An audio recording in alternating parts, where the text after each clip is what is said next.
मुस्लिम एक reformist movement के ऊपर आते हैं। आज देखिए मूवमेंट बहुत चेंज हो गया, उस जमाने मूवमेंट बहुत ही पीसफुल मूवमेंट था। इसका क्या मकसद था? देखिए एक दियोबंद नाम की जगह, ये उत्तर प्रदेश में पड़ती है, दियोबंद नाम की, वहां पर एक मदरसा था। उस मदरसे की फिलॉसफी ये थी कि जितने भी मुस्लिम्स हैं उनको आ, उनको धार्मिक ज्ञान तो मिलना ही चाहिए, लेकिन धार्मिक ज्ञान के अलावा भी उनको वेस्टर्न एजुकेशन भी चाहिए। ठीक है जी। और इसमें क्या था, ये सुन्नी इस्लाम के अंदर ही था। ये एक ऐसा वो है मूवमेंट है जो ना केवल इंडिया बल्कि पूरी दुनिया में फैला हुआ है, दियोबंद मूवमेंट। ठीक है जी। तो दारुल उलूम दियोबंद मूवमेंट है ये। ठीक है जी। इसका नाम दियोबंद क्यों पड़ा? क्योंकि उत्तर प्रदेश की जगह है, वहां से आया है। ठीक है जी। और इसके फाउंडर कौन थे? मौलाना मोहम्मद कासिम नौनतवी और मौलाना रशीद अहमद गंगोई। तो ये दो मौलानाज हैं 1866 के अंदर, दियोबंद मूवमेंट। इसके अलावा आपने कुछ भी नहीं पढ़ना। और ये सुन्नी इस्लाम में है, सुन्नी और शिया, दो धर्म, दो वो हैं मुसलमानों के मेन सेक्ट है। आपको मैंने अलीगढ़ मूवमेंट बता चुका हूँ, तो इस पर हम टाइम वेस्ट नहीं करेंगे कि अलीगढ़ मूवमेंट क्या था। ठीक है जी। मैंने आपको बताया सैयद अहमद खान कौन थे, फिर वो एक काम भी करते हैं। ठीक है जी। फिर वो कॉलेज खोलते हैं, याद है ना आपको? All India Mohammedan educational conference थी ये। वो मुसलमानों को बोलते हैं कि आपने इंडियन नेशनल कांग्रेस नहीं ज्वाइन करनी है। सब मैंने आपको ये पढ़ा रखा है, तो इसके ऊपर हम टाइम वेस्ट नहीं करेंगे। अब आते हैं हम राधा स्वामी के ऊपर। देखिए जब भी मैं ये राधा स्वामी, आपने सोचा होगा तो आप एक इमेजिन कर रहे होंगे एक फोटो को, आज के टाइम पे नहीं, नहीं? किसी को नहीं पता राधा स्वामी के बारे में? चलो आपको भी नहीं पता, किसी को नहीं पता? चलो शाबाश है। देखो बहुत बढ़िया। देखिए उत्तर प्रदेश, उत्तर प्रदेश आगरा, आगरा के अंदर बहुत सारे धार्मिक गुरुज गए हैं। सिखों के बहुत सारे गुरुज वहां गए, जिन्होंने अपने ज्ञान को वहां पे बताया, ह्यूमैनिटी के बारे में बताया। वहीं 1861 के अंदर एक नया सेक्ट बनता है, इसको कहा जाता है राधा स्वामी। राधा मीन्स भगवान कृष्ण, वहां से संबंधित है, और स्वामी मीन्स उनके हस्बैंड। स्वामी बोलते हैं ना, स्वामी, उनके हस्बैंड, राधा स्वामी। अब वही है उनकी सोल को जोड़ना। ठीक है जी। तो शिव दयाल सिंह इसकी स्थापना करते हैं। ठीक है जी। उसके बाद वो धीरे धीरे आगे बढ़ता है, अपनी ब्रांचेस वो लोग खोलते हैं। लेकिन जो सबसे बड़ी जो ब्रांच खोली जाती है, वो खोली जाती है राधा स्वामी सत्संग, जो ब्यास के अंदर होता है। आप देख लीजिए आपके लोकल एरिया में भी बहुत सारे आपको राधा स्वामी सत्संग देखने को मिलेंगे। उन्होंने अपनी बहुत जड़ें बनाई हैं, ना केवल नॉर्थ इंडिया में बल्कि साउथ इंडिया में भी। ठीक है जी। हर जगह पे आपको मिलेंगे राधा स्वामी सत्संग। तो उनकी जो खोज, मतलब खोज कह रहा हूं, उनकी जो स्थापना करी है, वो स्थापना किसने करी थी? 1861 में स्थापना हुई थी, शिव दयाल सिंह जी ने की थी, आगरा से। फिर उनके जो डिसिपल थे, उन्होंने इस ब्यास में बहुत बड़ा सत्संग बनाया। आप मामी signify the union the soul with the God. कोई दिक्कत तो नहीं है? पक्की बात। अब हम आते हैं देव समाज के ऊपर। ठीक है जी। देव समाज के ऊपर, देव समाज का मतलब क्या होता है? Divine society. देखिए ये भी पंजाब में स्टार्ट हुआ, देव समाज भी। ये भी एक टाइम पे ब्रह्मो समाज के साथ जुड़े हुए थे, लेकिन ब्रह्मो समाज से वो बाहर आ गए, और इन्होंने कुछ समय के बाद अपने आप को ही भगवान घोषित कर दिया। ये थे पंडित शिव नारायण अग्निहोत्री, 1886। देव समाज और आर्य समाज दोनों की ही आपस में मतभेद थे, क्योंकि पंजाब में था ना, लाहौर के अंदर। तो आर्य समाज और देव समाज दोनों में ही वो मतभेद थे। देव समाज हमेशा हार रहा था उन आर्य समाजियों से।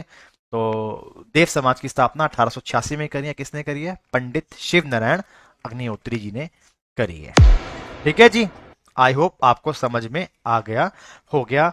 उन्होंने एक किताब भी लिखी है जिसका नाम है देव शास्त्र और गुरु। He declared himself to be the god for members of Dev Samaj and adopted the title of Dev Bhagwan आत्मा।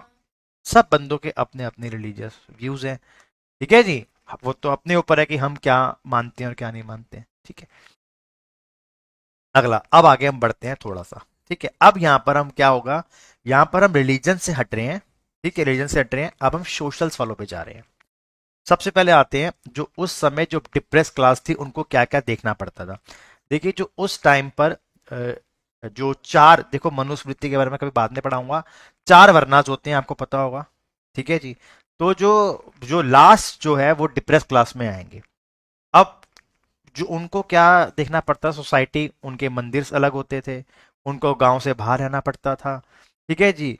मतलब उनको देख ली भी जाता था तो बोलते थे कि दिन खराब हो जाएगा, उनको तालाबों से पानी नहीं लेके जाया जाता था। ठीक है जी। उन्होंने मतलब अपने ये सब कुछ देखा। अब कुछ लोग जो उसमें से पढ़े लिखे थे या जो ब्राह्मण भी थे, वो भी देख रहे थे कि गलत हो रहा है। ठीक है जी। बहुत सारे मूवमेंट्स यहाँ पर स्टार्ट हुए।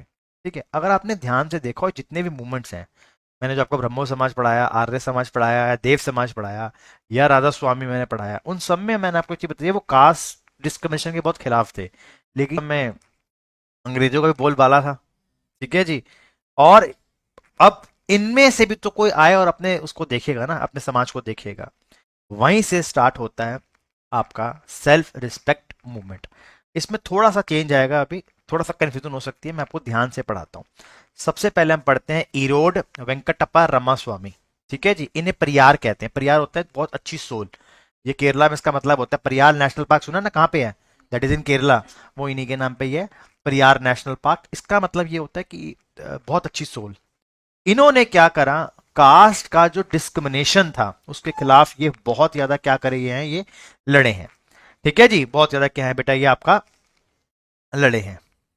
ठीक है जी। परियार जो है वो ज्वाइन करते हैं इंडियन नेशनल कांग्रेस 1919 के अंदर। जब वो कांग्रेस को ज्वाइन करते हैं तो उनका मेन मकसद ये होता है कि जो कास्ट का जो डिस्क्रिमिनेशन है, ठीक है जी, जो नॉन ब्राह्मण्स के साथ हो रहा है, उसको खत्म किया जाए। लेकिन इंडियन नेशनल कांग्रेस उनकी इतनी मदद नहीं कर पाती। ठीक है, इतनी मदद नहीं कर पाती है। ठीक है जी।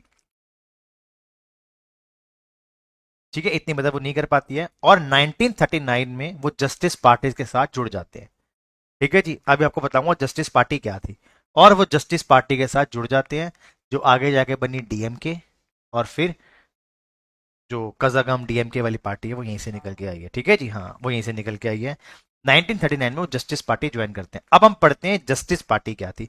पहले टाइमलाइन देख लीजिए। जस्टिस पार्टी 1916 के अंदर बनी है।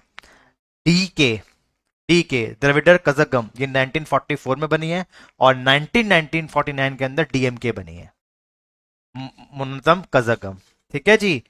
डन हो गया। और जो ये जो हैं परियार साहब हैं, ये ना केवल दलित को ऊपर उठा रहे थे, अपलिफ्टमेंट कर रहे थे उनकी, प्लस वो कहते थे जो साउथ है उसका बहुत बड़ा योगदान है मानवता के लिए, ह्यूमन सिविलाइजेशन के लिए। तो वो कहते थे लैंड ऑफ द्रविडन्स। ठीक है जी। जो एक ऐसी जगह होनी चाहिए, एक पूरा का पूरा एरिया ऐसा होना चाहिए जहां पर इस रिच कल्चर को हम वो कर सकें, प्रोड्यूस और बढ़ा सकें, उसको कर सकें। ठीक है जी। अब हम पढ़ते हैं ये क्या से बनी पार्टी, ये जस्टिस पार्टी कैसे बनी है। एक्चुअली इस पार्टी का नाम जस्टिस पार्टी नहीं था, कुछ और था। सबसे पहले बात करते हैं मद्रास प्रेसिडेंसी की। नजर आ रहा है आपको मद्रास प्रेसिडेंसी? इसकी जो पॉपुलेशन थी उसके अंदर 3.2% ब्राह्मण्स थे, बाकी नॉन ब्राह्मण्स थे। ध्यान से कहानी सुनना। जो मद्रास प्रेसिडेंसी है उसके अंदर 3.2% ब्राह्मण्स हैं, और बाकी क्या है, नॉन ब्राह्मण्स हैं। लेकिन जितनी भी बड़ी बड़ी जॉब्स हैं उनके अंदर सबकी किसकी थी, वो ब्राह्मण्स थे। अब यहां पर एक पार्टी बनाई जाती है जिस पार्टी का नाम होता है the south Indian liberal federation. क्या नाम है? The south Indian liberal federation. इस पार्टी को बनाया जाता है डॉक्टर सी नताशा मुदल्लियल के साथ, और बाकी के को फाउंडर के दो नाम देख लीजिए। एक ये न्यूज़पेपर स्टार्ट करते हैं जस्टिस। ठीक है जी। और ये पेपर इतना फेमस हो जाता है कि इस पेपर के नाम पे इस पार्टी का नाम पड़ जाता है जस्टिस पार्टी। तो 1916 में बनी है जस्टिस पार्टी। इसका काम क्या था, वो जो दलित्स हैं उनके लिए, रोजगार के लिए। तो ये इलेक्शन लड़ते हैं, सीटें जीतते हैं, और वहां पर ये रिजर्वेशन लेकर आते हैं दलित्स के लिए। ठीक है जी। उनको जॉब्स में रिजर्वेशन मिल सके। तो ये पार्टी बनी है 1916 के अंदर। तो जो हमारे ये थे परियार साहब थे, ये जस्टिस पार्टी के साथ कब जुड़े? 1939 में जुड़े। तो self respect movement was started by Erode Venkatappa Ramaswamy. ठीक है जी। और ये 1939 में जस्टिस पार्टी को ज्वाइन करते हैं।